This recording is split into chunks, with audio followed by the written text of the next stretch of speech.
Assalamualaikum warahmatullahi wabarakatuh. Hai semua, perkenalkan nama saya Fajri Nur Faiko, mahasiswi aktif Universitas Muhammadiyah Profesor Dr. Hamka, program studi Pendidikan Guru Sekolah Dasar semester 4.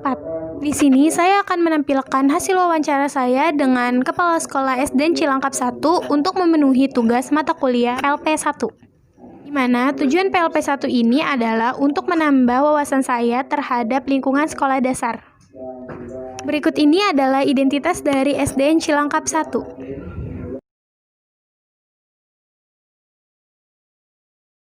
Nah, yang selanjutnya ini adalah hasil wawancara saya dengan Bapak Sukamto selaku Kepala Sekolah SDN Cilangkap 1. Selamat menyaksikan.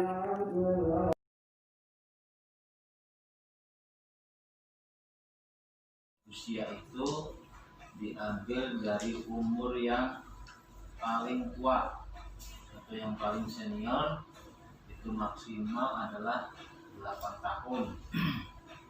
Kemudian minimal adalah 6 tahun usia sekolah.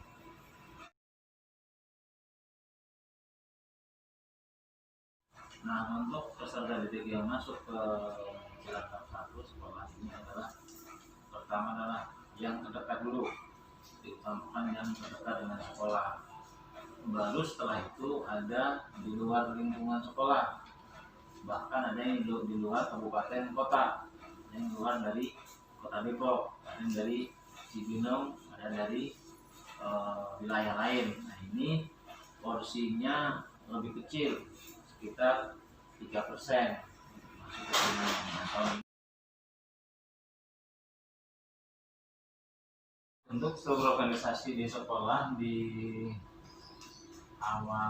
dari di kepala sekolah, sejajar dengan komite sekolah, kemudian baru operator sekolah atau tenaga dari sekolah, bendahara, karena di sini operator, sini bendahara, bawahnya guru kelas, guru bawahnya baru guru dan studi, bawah itu guru. Kemudian di bawah itu ada tenaga kependidikan, yaitu penjaga sekolah, pesuruh, dan keamanan atau security. Ya, kalau tugas kepala sekolah pertama adalah memimpin terselenggaranya pendidikan di sekolah dengan sebaik-baiknya. Yang kedua, mendelegasikan tugas-tugas yang disampaikan kepada guru kelas masing-masing. Yang ketiga adalah mengkoordinasikan, jadi tugas koordinasi itu antara dinas pendidikan diturunkan kepala sekolah, diturunkan kepada guru dan masyarakat. Yang ketiga, yang keempat adalah tugas mensupervisi. Supervisi itu mengecek atau juga mengevaluasi terhadap proses pembelajaran di kelas. Kemudian yang berikutnya adalah mengevaluasi setiap kegiatan, baik yang bersifat akademis maupun non-akademis.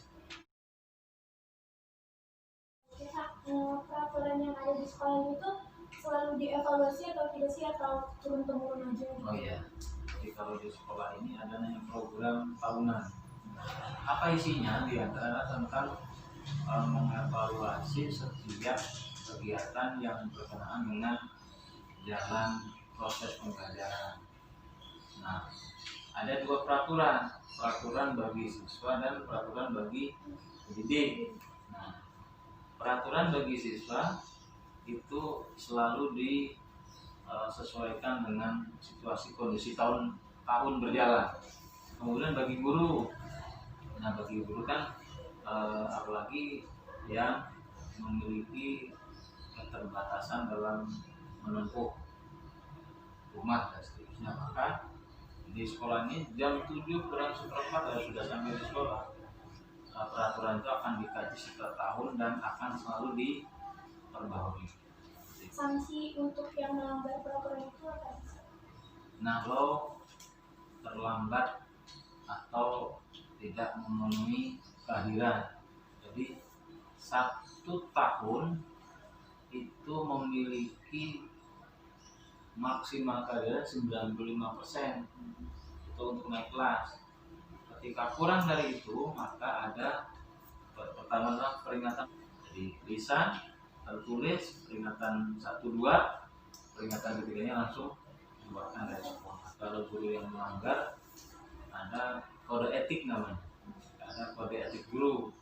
Pertama adalah penurunan angka kreditnya, kedua penurunan angka kinerja, paling kejam dimutasi.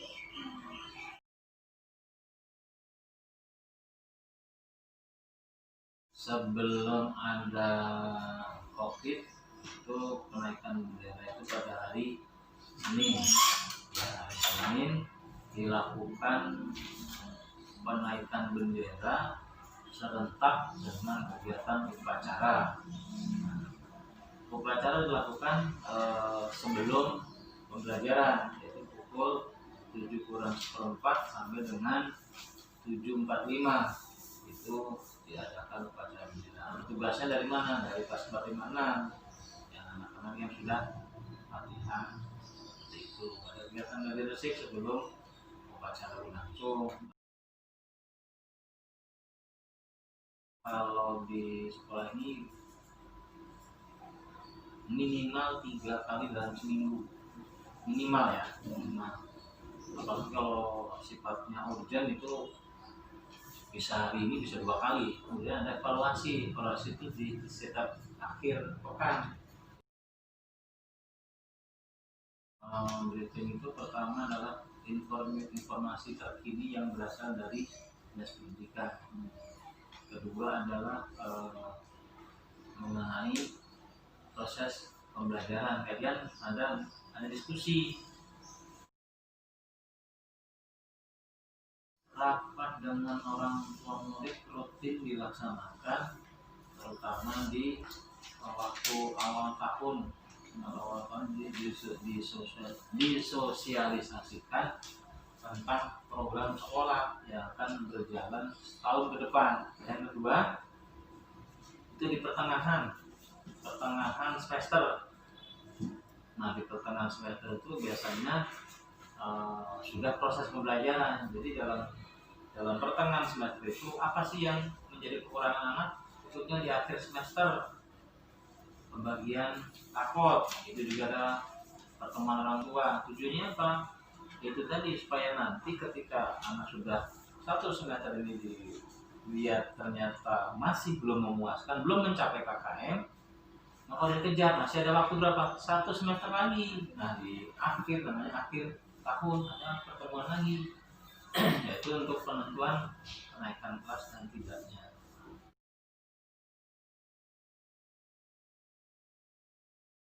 Nah, eskul kemarin sudah saya sampaikan, pertama adalah yang bersifat akademis, yaitu MIPA Club. MIPA Club itu klub untuk mempersiapkan Olimpiade Sains. Ya. Kedua, ekstra non akademis, yaitu kepramukaan, ya.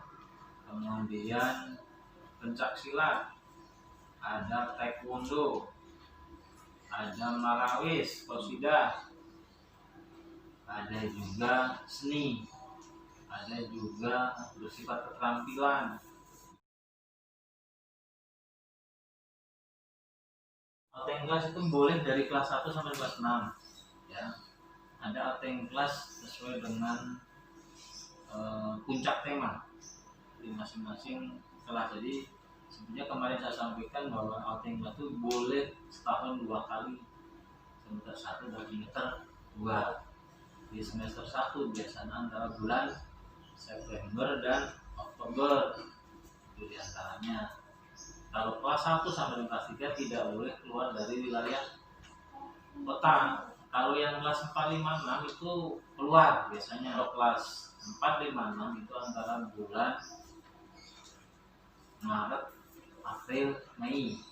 Ada juga yang setiap peringatan Hari Pendidikan itu ada outing kelas, jadi belajar di luar. Kalau untuk lab memang kita belum ada, tetapi ada kegiatan lab kecil-kecilan namanya. Jadi kita punya praktikum yang memang dilaksanakan di kelas. Bahkan yang kita punya adalah praktikum IPA, kemudian praktikum matematika, dan IPS. IPS-nya itu geografi. Tentang kebencanaan ya, itu ada gunung meletus tuh, alat peraga. Itu ada program-program unggulan yang udah dilaksanain belum? Pertama adalah melakukan operasi mood.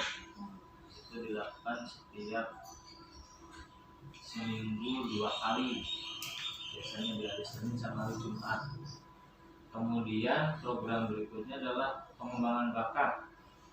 Jadi di setiap kegiatan yang berkaitan dengan literasi, kan literasi sekarang lagi dibumingkan.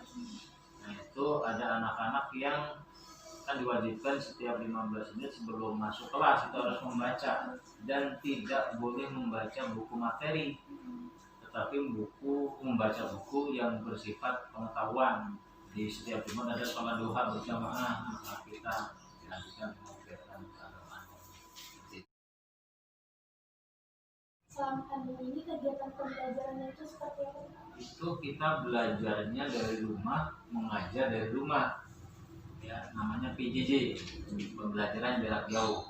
Gurunya tidak sekolah, muridnya tidak di sekolah. Semua belajar dari rumah.